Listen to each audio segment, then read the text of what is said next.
Welcome to MN Arts YouTube channel, where we offer online learning solutions or digital learning solutions where you can study from the comfort of your home. Moving on to our next subject, Christian religious education. Based on the Kenyan system of education, the next lesson is the introduction to Christian religious education. Welcome to Form 1 Christian religious education, lesson 4. Hi, my name is Sarah. Welcome to our study. Our topic today is about Bible translation. We start by defining the term Bible translation, which means the translation of the Bible from one language to another. The Bible, as we have it, was initially written in Hebrew language. The Bible that we have here, the Bible is divided into two sections, that is the Old Testament and the New Testament. The Old Testament was originally written in Hebrew language, the native language of the Jews. The New Testament was originally written in Greek language. The two languages have ever been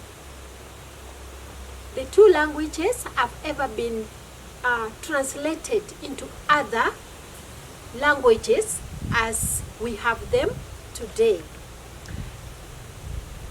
The Old Testament, which was originally written in Hebrew language, was then translated later into the Greek language, which was the language spoken by the Hebrews or the Jewish who were in diaspora that time. It was then later in the 4th century translated into the Latin language, which was the language of the Romans. Because some of the Israelites who were in diaspora found themselves in Rome, and they started speaking in the Roman language, and they were not able to converse in their native language, the Hebrew language. So the Bible was written for them, those that were in Rome, and it was written in Latin language. This translation that was in the Latin language was referred to as the Vulgate translation. And it is even used today by the Catholic Church. The Vulgate language, that is the Latin language, is even in use even in today by the Catholic Church. And then in the 16th century, the Bible had been preached, the Word of God had been preached in very many parts of Europe, and most of those parts were speaking in English and German. So the Bible now was translated from Latin into German and then again into English, because it had been widely spread in Europe. Then in 1804, the Bible in Britain now was translated into very many other European speaking languages. It was translated by the British government and the Foreign Bible Society.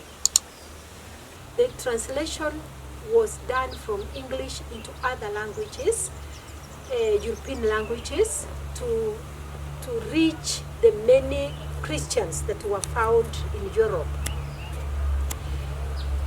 In German, the missionaries that were found in German went out with the Bible to preach the Word of God to various parts of the earth.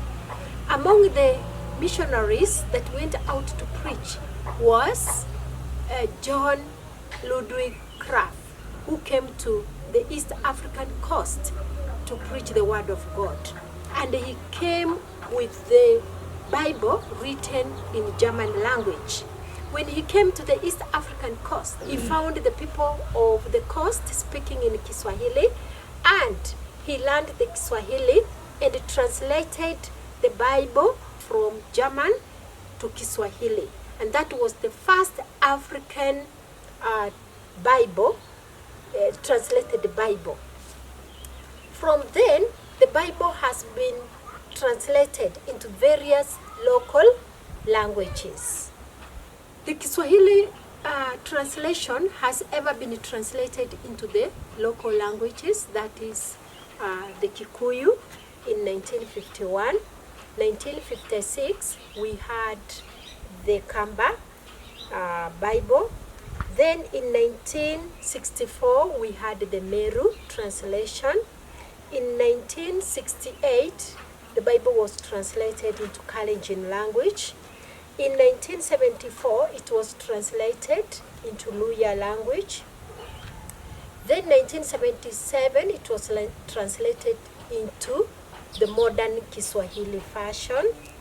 And then later now by 1980, we had about 29 Kenyan languages having the Bible translated into their own local languages.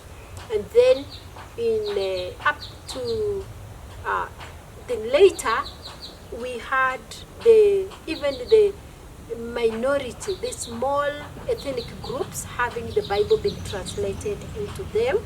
That is like the groups like the Borana, the Digo, the Doruma, the Pokomo, the Griama, the Araka, and then the Suba. They have also had the Bible being translated into their local languages. So the work of translation in Kenya is done by the Bible Society of Kenya, and they have done quite a lot of good work. Almost every ethnic group has the Bible translated in their languages. The Bible versions.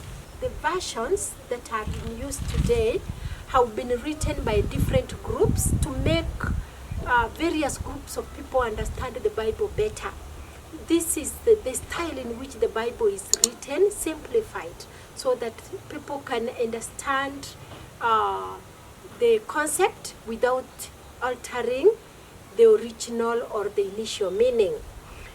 The Bible versions include the Living Bible, the American Bible, the African Bible, the Good News Bible, the Revised Standard Version Bible, the Gideon's Bible, the King James Bible, the New King James Bible, the English Bible, the Authorized Version, the Amplified Bible, today's English Version, and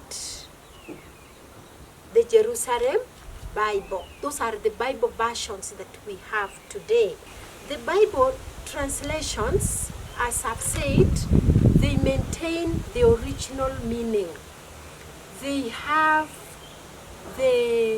like for example, the book of John 3:16 talks about how God loved the world that he gave his only begotten son.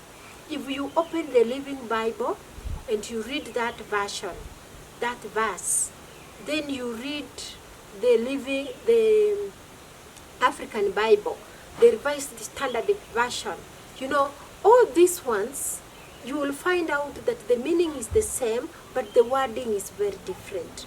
So that's why we are saying that the different versions are there to communicate, to try and make the audience to understand the Bible much more better and in an easier way. Some versions are hard, while others are simple ones. And so today we have learned about the Bible translation. We have said it was written in Hebrew language, the Old Testament, and then it was translated into Greek, then Latin, which we call the Vulgate, and then from there we have the German and the English languages, which were now translated into many other languages in the world. And the German language is the one that was brought to East Africa. It was written into Kiswahili. Then Kiswahili was translated into the local languages, starting with the Kikuyu language, 1951. Then we have the Kamba, the Meru, the Luya. Then we have all these other languages, they have also been translated from there. Then we have the various Bible versions which are in use today, and we have given quite a number of examples. The Living Bible, the African Bible, the American Bible. We have the Revised Standard Version, the Good News Bible, the King James Version, the New King James Version, all those among others. The Bible that has been written in the various versions has got very many literary forms in which it has been written. Like we have poetic. This is the poetry literary form has been used in the Bible. Like the book of the Psalms has got a lot of poetry in them. These are the Psalms that were written by David. Then we have the book of Job has got rhythm. There's a lot of rhythm there. And we have a lot of philosophical words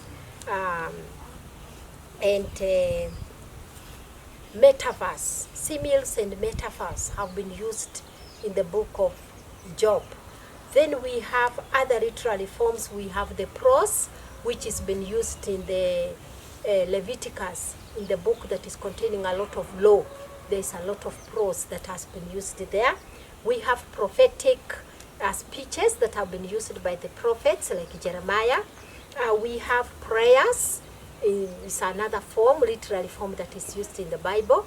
And that one is a book that has been, prayers have been used in the book of Nehemiah. When he was making prayers, you could hear him talk about, oh God, he's addressing God in a form of prayer. Then we have the Gospels. It's another literary form that is used in the 4 Gospels. Narratives. The book of Genesis has got a lot of narratives. It is narrating, like the creation stories are narrated, So that is another literary form. We also talk about the wise sayings, and that is found in the books of wisdom, like the book of Proverbs. There is a lot of wise sayings. That is another literary form.